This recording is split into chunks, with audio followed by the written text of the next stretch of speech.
পেহেলগাঁও হামলার পর ভারত পাকিস্তান উত্তেজনা বৃদ্ধির প্রেক্ষাপটে পুনম সিংয়ের 1965 সালের যুদ্ধের সাহসিকতা স্মরণীয়। তিনি রাজস্থানের ভুট্টেওয়ালা সীমান্ত চেকপোস্টে 60 জন পাকিস্তানি রেঞ্জারের বিরুদ্ধে একাই লড়েছিলেন। কমান্ডার আফজাল খান সহ শত্রুদের নির্মূল করে তিনি ভারতীয় নিয়ন্ত্রণ নিশ্চিত করেন, নিজের জীবন উৎসর্গ করেন। তার বীরত্ব সীমান্তে ভারতের অদম্য স্পিরিটের প্রতীক হিসেবে রয়েছে।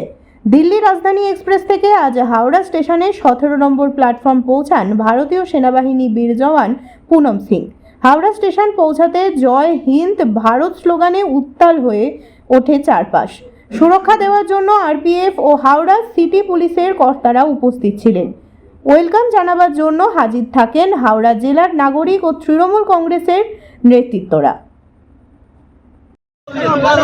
कैसे लगा? अपने इंडिया वतन आ गया। आप लोग का सबसे बड़ा धन्यवाद। पूनम जी देशवासियों क्या बोलेंगे?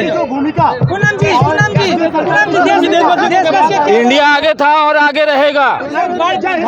कैसे महसूस हो रहा है? खुशी, बहुत खुश हूँ। मैं अपने माँ पापा के पास पहुँच आया, अपने वतन वापस आ गया। मोदी सरकार को क्या बोलेंगे? मोदी सरकार को क्या बोलेंगे?